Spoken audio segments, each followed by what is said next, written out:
आज हम आप लोगों को चैप्टर 4 डिटर्मिनेंट्स या मैट्रिक्स के बारे में हम लोग अध्ययन करेंगे, जिसमें डिटर्मिनेंट्स या सारणी क्या है। बेटा इसमें जो है यम क्रम या कोट के प्रत्येक वर्गाव्यू ई इक्वल टू ए आई को एक संख्या ब्रैकेट में वास्तविक या समृद्ध संख्या द्वारा संबंधित करा सकते हैं, जिसे वर्ग आव्यूह का सारणी कहते हैं। इसे एक फलन की भांति माना जा सकता है, जो प्रत्येक आव्यूह को एक अद्वितीय संख्या से संबद्ध करता है। इसे डिटर्मिनेंट ऑफ ए अथवा डी या डिटर्मिनेंट ऑफ ए अथवा प्रतीक डेल्टा से व्यक्त करते हैं या अक्षर कैपिटल डी से व्यक्त करते हैं। अर्थात इन चारों टाइप में से आप किसी का भी यूज कर सकते हो। अब इसे हम जो है इसमें जो है प्रथम कोड का कैसे डिटर्मिनेंट का जो है प्रसार करेंगे, द्वितीय कोड के लिए हम कैसे इसका प्रसार करेंगे या विस्तार करेंगे या मान ज्ञात करेंगे, तृतीय कोड के लिए कैसे हम ज्ञात करेंगे, इससे संबंधित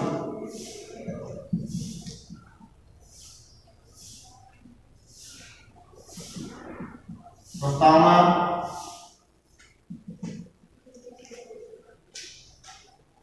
निम्नलिखित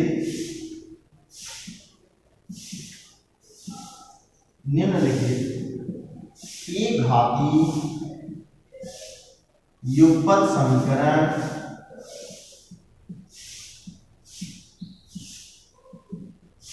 के लिए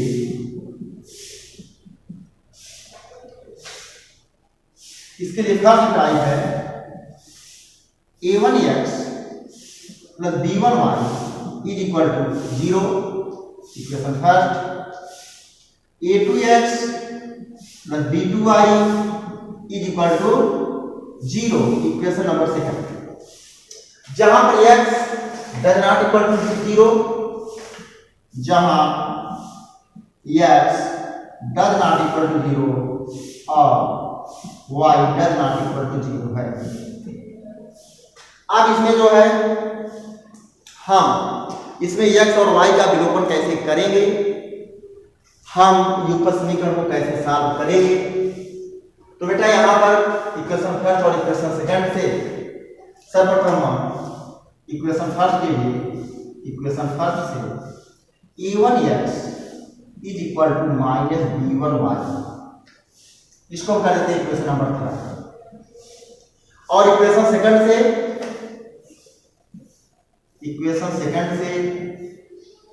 a2x plus b2y a2x is equal to minus b2y, equation number 4।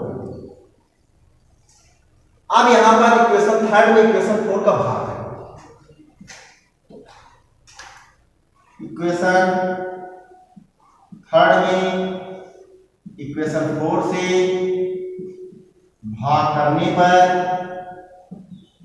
हो जाएगा क्या, हो जाएगा a1 upon a2 is equal to minus से माइनस भी कट जाएगा b1 अपान, अगर इसका तिरिया गुणा कर दिया जाए तो क्या आएगा a1 b2 is equal to a2 b1, या इसको 75 कर देते हैं a1 b2 minus a2 b1 is equal to 0। a1 b2 minus a2 b1 is equal to 0 आ गया। अब यहां पर देखा जाए a1 b2 और माइनस a2 b1 को हम इसको डिटर्मिनेंट के रूप में कैसे लिखते हैं। तो यहां पर जो है व्यंजक a1 b2 minus a2 b1 को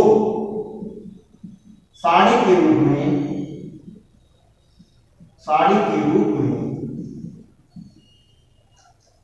determinant of a1 b1 a2 b2 के रूप में व्यक्त करेंगे।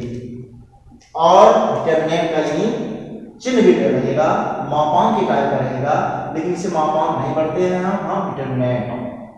तो डिटरमिनेंट अगर इसको a के इक्वल कर देंगे, देखो डिटरमिनेंट को जब हम इसको जो है व्यक्त करते हैं तो इसको हम कैपिटल लेटर से बराबर के बाईं ओर डिटरमिनेंट को जैसे determinant of a, determinant of b, लेकिन इसके एलिमेंटों को अधिकतर स्मॉल लेटर में ही व्यक्त करते हैं।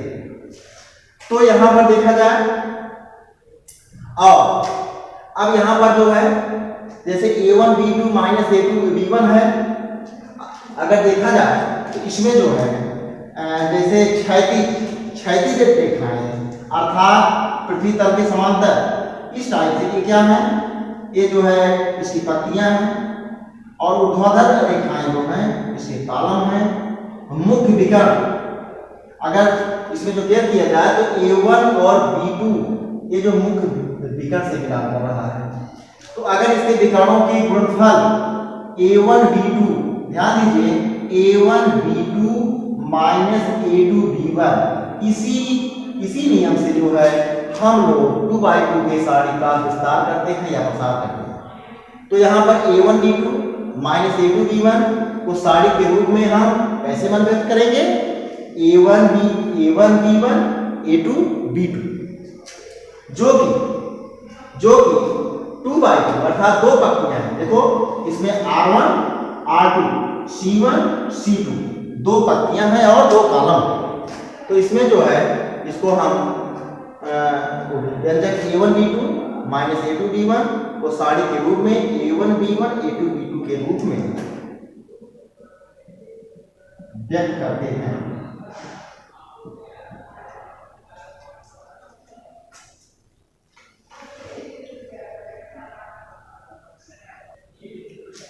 इसमें जो है अब कुछ महत्वपूर्ण तथ्य। नंबर 1 है उक्त सारणी दो पंक्तियां तथा दो स्तंभ हैं, अतः यह द्वितीय क्रम का अथवा द्वितीय कोटि का सारणी कहलाता है। तो बेटा जो यहाँ पर a1 b2 minus a2 b1 को हम सारणी के रूप में व्यक्त किए हैं, तो इसमें जो है जो क्षैतिज रेखाएं होती हैं, जैसे ये जो है इसे कहा जाएगा r1 पहली पंक्ति, और इसे कहा जाएगा दूसरी पंक्ति r2 रो से, यहां पर जैसे पंक्ति की इंग्लिश है रो, इसी नाते आर का प्रयोग हुआ है। तो यहां पर पहली पंक्ति को हम व्यक्त करेंगे r1 से, दूसरी पंक्ति को व्यक्त करेंगे r2 से, अगर तीसरी पंक्ति रहेगी तो r3 से। और ऊर्ध्वाधर किस तरह अगर देखा जाए ऊर्ध्वाधर रेखाएं, जैसे यहां पर पहला कॉलम या पहला स्तंभ इसे व्यक्त करेंगे c1 से, दूसरे को व्यक्त करेंगे c2 से। अगर आपसे पूछा जाए कि c1 का एलिमेंट कौन कौन सा है, a1 a2, c2 का एलिमेंट कौन कौन सा है, b1 b2, पहली पंक्ति r1 का एलिमेंट कौन सा है, a1 b1, दूसरी पंक्ति r2 का एलिमेंट कौन सा है, a2 b2। अब यहां पर जैसे मुख्य विकर्ण की बात आएगी, जैसे नंबर 2 है व्यंजक a1 b2 minus a2 b1 को उक्त सारणी का प्रसार या विस्तार अथवा मान कहते हैं। तो यहां पर देखा जाए a1 b2 जो है इसे कहा, ये क्या मुख्य विकर्ण है, इसके विकर्णों के गुणनफल में से जैसे a1 b2 minus a2 b1 ही इस सारणी का मान या प्रसार रहेगा होगा। जैसे किसी भी 2/2 या 3/3 के रूप का सारणी है, उसका मान ज्ञात करना है, तो हम क्या करते हैं, उसके विकर्णों का गुणा करके जो है जैसे a1 b2 minus a2 b1 हम ज्ञात कर लेते हैं। तो क्या है, व्यंजक a1 b2 minus a2 b1 को उक्त सारणी का प्रसार या विस्तार अथवा मान कहते हैं। नंबर 3 है उक्त सारणी में उस रेखा को जिसके अनुदिश अवयव a1 b2, जैसे सारणी है a1 b1 a2 b2, क्या कर रहा है? सारिक में उस रेखा को जिसके अंदिश अवयव A1 A1 B2 स्थित है, A1 और B2 स्थित है, मुख्य विकर्ण कहते हैं। इसका मतलब मुख्य विकर्ण कौन है? A1 B2 एलिमेंट से के अंदिश ही मुख्य विकर्ण तथा A1 और B2 का मुख्य विकर्ण के अवयव कहते हैं। जैसे आपसे पूछा जाए ये जो 2/2 के टाइप का डिटरमिनेंट है, इसमें मुख्य विकर्ण का एलिमेंट कौन कौन सा है? तो A1 और B2। नंबर 4 है, नंबर 4 है, केवल वर्ग अवयव के ही सारिक होते हैं। इसका मतलब है कि सारिक जो है जब पत्तियों की संख्या स्तंभों की संख्या के बराबर रहेगी तभी सारिक सत्य है।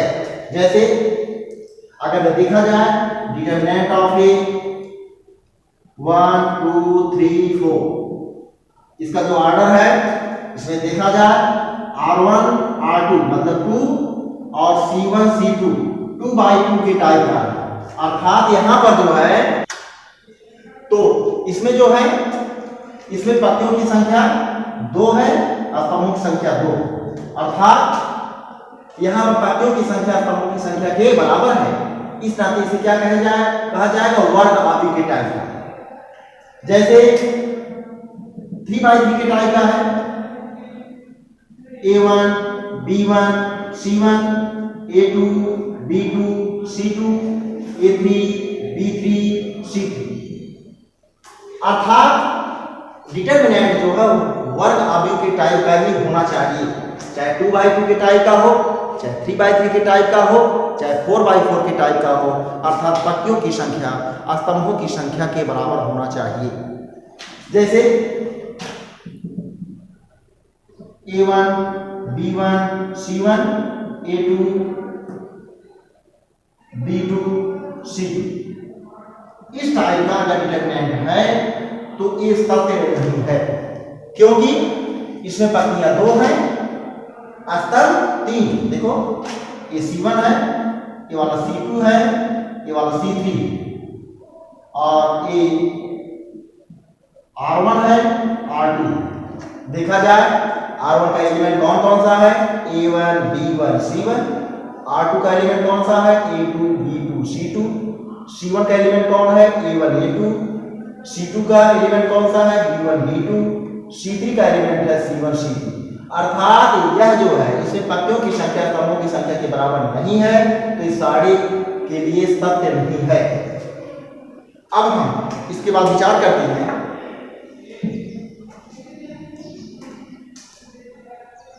अभी जो युग्म समीकरण या 2/2 के टाइप के सारिक का सत्यापन हम लोग किए। अब हम चलते हैं 3/3 के।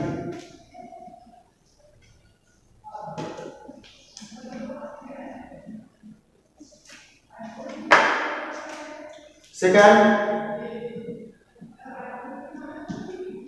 निम्नलिखित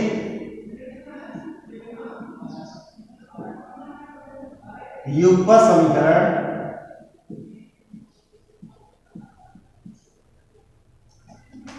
A1x plus B1y plus C1z is equal to 0, A2x plus B2y plus C2z is equal to 0, A3x plus B3y plus C3z is equal to 0। Equation number first, equation number second, equation number third.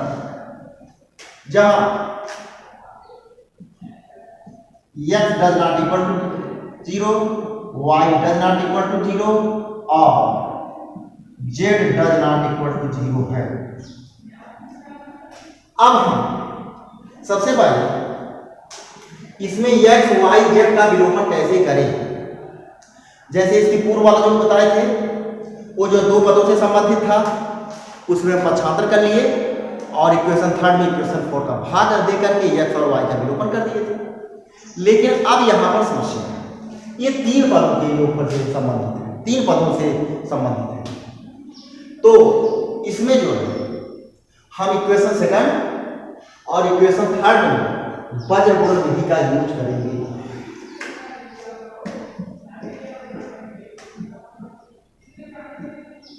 x y और Z के विलोपन के लिए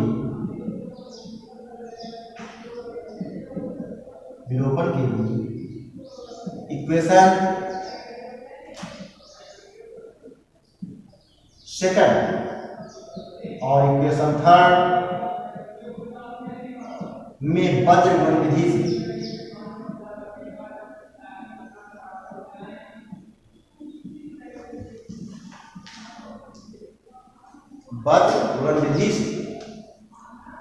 बेटा यहां पर जो वज्र गुण विधि क्या करते हैं, सबसे पहले पहले वाले पद को ढक लो, हो जाएगा x अपान,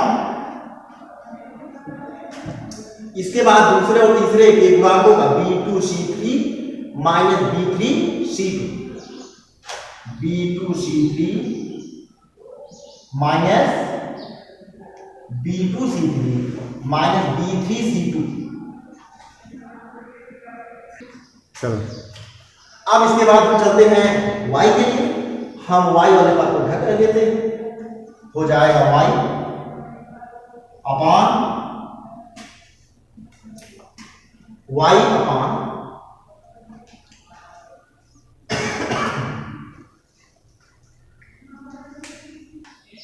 इसके बाद जो है दूसरे पद के लिए इसको हम ढक लेते हैं y upon a3c2 minus a2c3 is equal to तीसरे पद को हम क्या करेंगे, ढक देंगे और x और y के गुणांकों के विकर्णों का या तिर्यक एलिमेंटों का गुणा कर लेंगे, हो जाएगा क्या a2b3 z upon a2b3 minus b2a3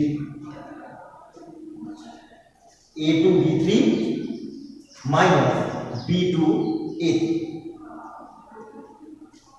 imply that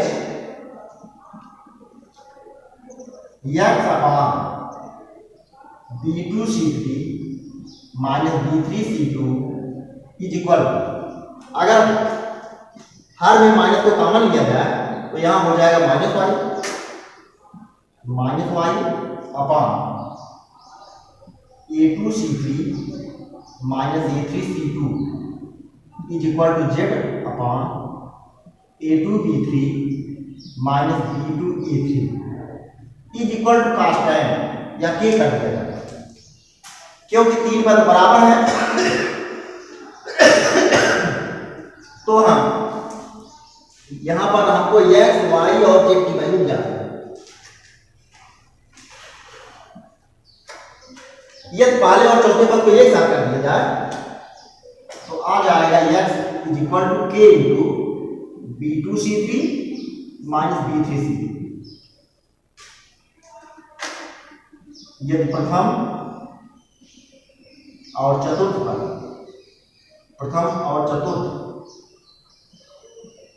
पद से, अब अगर यहां द्वितीय और चतुर्थ पद को एक साथ कर दिया जाए तो y का मान आ जाएगा, हम कह दिया जाए तो हो जाएगा y is equal to minus k into a2c3 minus a3c3 a2c3 minus a3c2 है बेटा, जैसे y के लिए हो गया a2c3 माइनस a3c2। ठीक, इसके बाद जो है इसी प्रकार तृतीय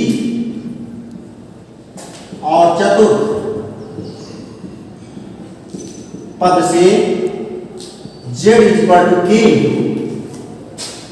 z ये वाला जो तृतीय है, ये वाला चतुर्थ है, z is equal to k a2b3 minus b2a3। ध्यान दीजिए, अब हम यहां पर x, y और z की वैल्यू प्राप्त कर चुके हैं। x, y और z की वैल्यू इक्वेशन नंबर फर्स्ट में रखते हैं। तो इसमें जो है हो जाएगा क्या?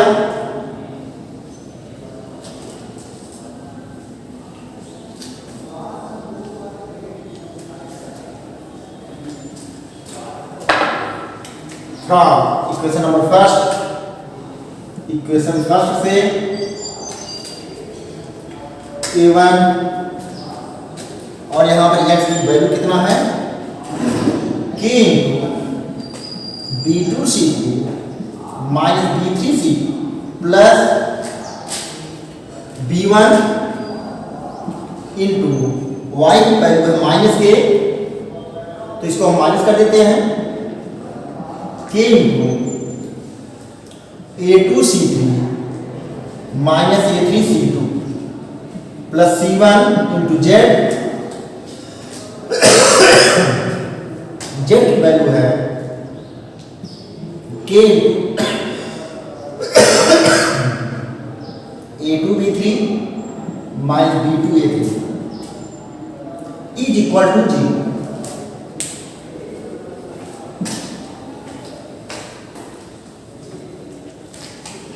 हम दोनों पक्षों में k से भाग कर देते हैं, आ जाएगा क्या? Implies as a1 into b2c3 minus b3c2 minus b1 a2c3 minus a3c2 plus c1 a2b3 minus b2a3 is equal to 0। दोनों पक्षों में k से भाग, दोनों पक्षों में k से भाग देने पर बेटा, जैसे हम जो 2/2 ऑर्डर का की साड़ी के लिए आपको बताए थे a1x प्लस b, उसी टाइप का व्यंजक हम प्राप्त कर लेते हैं। तो व्यंजक a1 b2c3 minus b3c2 minus b1 a2c2 minus a3c2 plus c1 a2b3 minus b2a3 को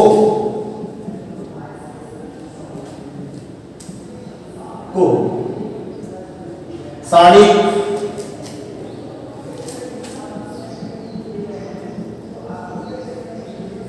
determinant of a1 b1 c1 a2 b2 c2 a3 b3 c3 के रूप में लिख सकते हैं।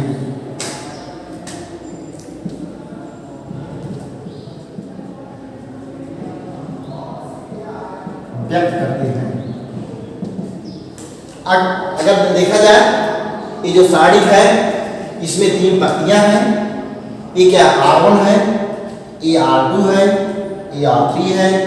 कॉलम में पहला कॉलम C1, दूसरा कॉलम C2, तीसरा कॉलम C3, अर्थात 3/3 के ऑर्डर का एक डिटरमिनेंट है।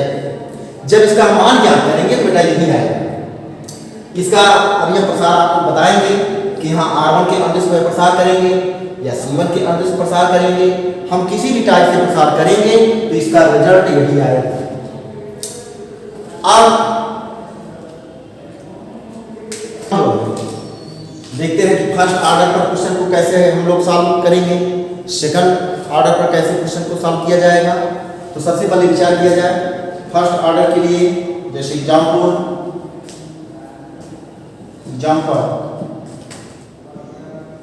Determinant of A is equal to, जैसे डिटरमिनेंट ऑफ 4 का मान ज्ञात करना है। इसमें केवल एक पत्य है ए का, और देखा जाए यह भी जो है साड़ी के लिए सत्य वर्ग आव्यूह से मिलान कर रहा है, क्योंकि पत्तियों की संख्या स्तंभों की संख्या के बराबर है। जैसे डिटरमिनेंट ऑफ 2 है, डिटरमिनेंट ऑफ 10 है, ये सब क्या है, ये सब जो है इसमें जो है पत्तियों की संख्या 1, स्तंभों की संख्या 1। तो जैसे फर्स्ट ऑर्डर के लिए साड़ी का जो मान हम निकालेंगे उसी संख्या के इक्वल रहे, साड़ी का मान उसी संख्या के इक्वल रहेगा। तो जैसे डिटरमिनेंट ऑफ ए का मान ज्ञात करना है तो 4 आ जाएगा। आगे जैसे डिटरमिनेंट ऑफ 2 है या डिटरमिनेंट ऑफ 5, इसका मान ज्ञात करना है तो determinant of A equal to 5, अर्थात उसी संख्या के इक्वल आएगा। अब हम चलते हैं ऑर्डर 2 के लिए या द्वितीय कोड के लिए।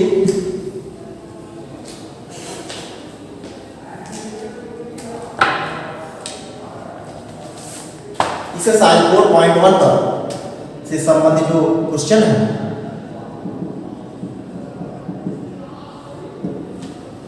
क्वेश्चन नंबर 1 क्या है?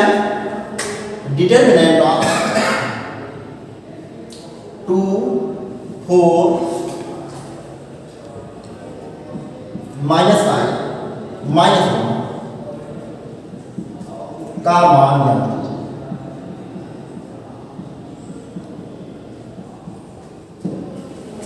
अब बेटा देखा जाए तो ये जो क्वेश्चन है द्वितीय कोड पर आधारित है। इसमें पंक्तियों की संख्या 2 और स्तंभों की संख्या 2। तो इसमें जो इसका मान ज्ञात करना है, मान ज्ञात करने के लिए क्या करेंगे? इसके विकर्णों का गुणा करके हम घटा देते हैं। जैसे अभी आपको बताए हैं a1 b1 a2 b2 का मान ज्ञात करने के लिए क्या करेंगे? a1 b2 minus a2 b1, a1 b2 minus a2 b2। तो हो जाएगा क्या? 2, 4, -5, -1 इज इक्वल हो जाएगा a1 b2 2 into -1 minus 4 into -1 या -2 और +20, अर्थात रिजल्ट आएगा 18। अब इसके बाद जो है, जैसे इसका क्वेश्चन नंबर 2 है, एक्सरसाइज 4.1 का question number 2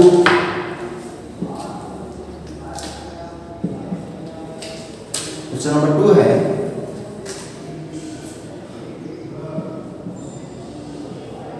cos theta minus sine theta cos theta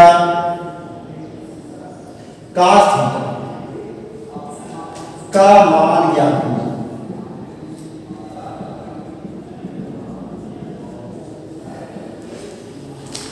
का मान ज्ञात कीजिए। इसको जो बोर्ड परीक्षा में 2011 में पूछा, तो इसके लिए क्या करेंगे हम? हो जाएगा cos theta minus sine theta cos। इसका मान ज्ञात करने के लिए हम a1 b2 हो जाएगा cos theta into cos theta minus, और यहां माइनस का यूज है, हो जाएगा minus sine theta into sine. तो कितना आ गया? cos square theta plus sine square theta, और ट्रिग्नोमेट्री में फार्मूला है cos square theta plus sine square theta का मान होता है 1, अर्थात रिजल्ट आया cos स्क्वायर थीटा प्लस। अब हम